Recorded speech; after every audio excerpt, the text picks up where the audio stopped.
രാജ്യവ്യാപക പ്രക്ഷോഭത്തിനുള്ള ഒരു തീരുമാനം എടുത്തതല്ലേ ഇന്നത്തെ? ഇന്ന് AICCയുടെ അടിയന്തര യോഗം ചേർന്ന് ഹിൻഡൻബർഗ് ഉയർത്തിയിരിക്കുന്ന സെബിക്കെതിരായ ആരോപണങ്ങൾ, അതിൽ അദാനിക്കുള്ള പങ്ക്, ഇതെല്ലാം വിശദമായി ചർച്ച ചെയ്തു. ഇതിൻ്റെ അടിസ്ഥാനത്തിൽ ഈ കറപ്ഷൻ, ഇത് വലിയൊരു 2000 കോടിയോളം രൂപയുടെ വലിയൊരു കറപ്ഷൻ ആണ് നടന്നിരിക്കുന്നത്. ഇതിൽ ജോയിൻറ്റ് പാർലമെൻ്ററി കമ്മിറ്റിയുടെ അന്വേഷണം വേണമെന്നുള്ള ആവശ്യം ഇന്ന് ചർച്ച ചെയ്യുകയുണ്ടായി. കൂടാതെ ഇതിനകത്ത് ഗവൺമെൻറ്റിനുള്ള പങ്ക് വളരെ വ്യക്തമാണെന്നാണ് വിലയിരുത്തൽ നടത്തിയത്. അതിൻ്റെ അടിസ്ഥാനത്തിൽ രാജ്യവ്യാപകമായ പ്രക്ഷോഭം നടത്തണം. അഴിമതിക്കെതിരെ ഉള്ള ശക്തമായ പ്രക്ഷോഭം രാജ്യവ്യാപകമായി നടത്തണമെന്നാണ് ഇന്നത്തെ യോഗത്തിൽ തീരുമാനമെടുത്തിട്ടുള്ളത്. ഈ സംവരണ വിഷയത്തിൽ ഓഗസ്റ്റ് 22-ാം തീയതി എല്ലാ സംസ്ഥാനങ്ങളിലും കേന്ദ്ര ഗവൺമെൻറ് സ്ഥാപനങ്ങൾക്ക് മുന്നിൽ പ്രക്ഷോഭം നടത്താനാണ് ഇന്ന് തീരുമാനം എടുത്തിട്ടുള്ളത്. അതിന് എല്ലാ PCCകളും ആവശ്യമായ ഒരുക്കങ്ങൾ നടത്തണമെന്നാണ് ഇന്നത്തെ യോഗത്തിൽ പ്രത്യേകം നിർദ്ദേശിക്കപ്പെട്ടിട്ടുള്ളത്. സംവരണ വിഷയത്തിലൊരു തീരുമാനത്തിലേക്ക് എത്തിയിട്ടില്ലേ? അല്ല, സംവരണത്തെ സംബന്ധിച്ച് സുപ്രീം കോടതിയുടെ വിധിയെ അംഗീകരിക്കുന്നില്ല. മാത്രമല്ല, ഈ പട്ടികജാതി പട്ടികവർഗ വിഭാഗങ്ങളുടെയിലുള്ള സബ് കാറ്റഗറൈസേഷൻ അത് പ്രായോഗികമല്ല എന്നുള്ള തീരുമാനമാണ് AICC ഇന്നത്തെ യോഗത്തിൽ പ്രകടിപ്പിച്ചത്. കാരണം അൺടച്ചബിലിറ്റി നിലനിൽക്കുന്നിടത്തോളം കാലം ഈ സംവരണം അത്യാവശ്യമാണ് എന്നുള്ളതാണ് പൊതുവെയുള്ള അഭിപ്രായം. കാരണം ഇന്നും രാജ്യത്തിൻ്റെ പല ഭാഗത്തും അൺടച്ചബിലിറ്റി നിലനിൽക്കുകയാണ്. അൺടച്ചബിലിറ്റി നിലനിൽക്കുന്നതുകൊണ്ടാണ് സംവരണം നിലവിൽ വന്നത്. ആ സംവരണം മാറേണ്ട സാഹചര്യം ഇപ്പോൾ ഇല്ല എന്നുള്ളതാണ് വിലയിരുത്തൽ.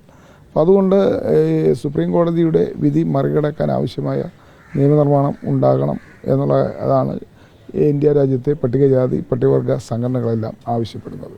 കോൺഗ്രസ് പാർട്ടിയെ സംബന്ധിച്ചിടത്തോളം ആ നിലപാട് തന്നെയാണ്.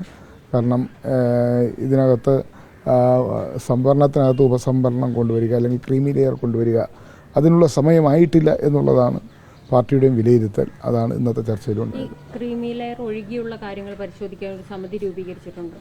എന്തൊക്കെ കാര്യങ്ങൾ ഈ സമിതി പരിശോധിക്കുക? അതിനെക്കുറിച്ച് ഇന്നത്തെ സമിതി രൂപീകരണവുമായി ബന്ധപ്പെട്ട കാര്യങ്ങളൊന്നും ഇന്നത്തെ ചർച്ചയിൽ വന്നിട്ടില്ല.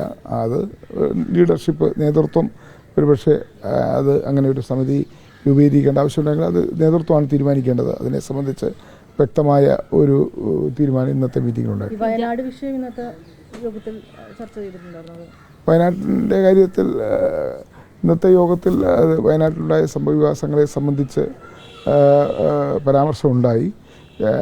രാജ്യത്തൊട്ടാകെ നടക്കുന്ന ദുരന്തങ്ങൾ അത് ദേശീയ ദുരന്തമായി പ്രഖ്യാപിച്ച് ആ സംസ്ഥാനങ്ങൾക്ക് അടിയന്തര സഹായം നൽകാൻ കേന്ദ്ര ഗവൺമെൻറ് ബാധ്യസ്ഥമാണ് എന്നുള്ളതാണ് ഇന്നത്തെ വിലയിരുത്തൽ.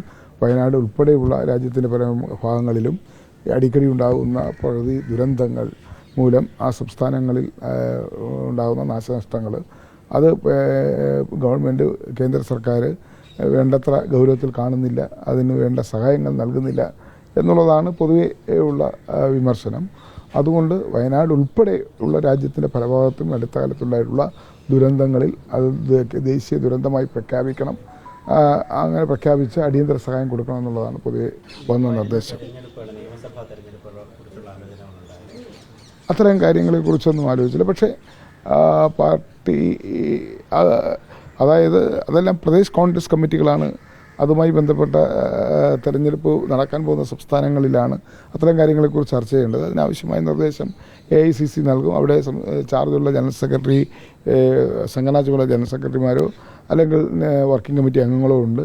അവർ അതിൻ്റെ കാര്യങ്ങളെല്ലാം അവിടുത്തെ പ്രദേശ് കോൺഗ്രസ് കമ്മിറ്റിയുമായിട്ട് ആലോചിച്ച് ചെയ്തുകൊണ്ടിരിക്കുകയാണ്. ലോക്സഭാ തെരഞ്ഞെടുപ്പിൽ വലിയ വാഗ്ദാനമായിരുന്നല്ലോ ജാതി സെൻസസ് എന്നുള്ളത്. അക്കാര്യം ഇനിയും അത് മുന്നോട്ട് കൊണ്ടുപോകുന്നതിനെ സംബന്ധിച്ചിട്ടുള്ള ഏതെങ്കിലും തരത്തിലുള്ള? തീർച്ചയായിട്ടും ജാതി സെൻസസ് മുന്നോട്ട് കൊണ്ടുപോകണമെന്നുള്ള അഭിപ്രായമാണ് ഇന്നത്തെ യോഗത്തിലുണ്ടായത്. ഇന്നത്തെ പ്രസംഗിച്ച നേതാക്കന്മാരെല്ലാം തന്നെ കാസ്റ്റ് സെൻസസ് നടപ്പാക്കേണ്ട സമയം കഴിഞ്ഞിരിക്കുന്നു എന്നുള്ളതാണ്. ശ്രീ രാഹുൽ ഗാന്ധി നേരത്തെ തന്നെ ആ ആവശ്യം ഉയർത്തിപ്പിടിച്ചുകൊണ്ട് ശക്തമായ ക്യാമ്പയിൻ നടത്തിയിട്ടുണ്ട്. ആ ക്യാമ്പയിൻ ശക്തമായി തുടർന്ന് മുന്നോട്ട് കൊണ്ടുപോകണം എന്നുള്ള തീരുമാനമാണ് ഇന്നത്തെ യോഗത്തിൽ.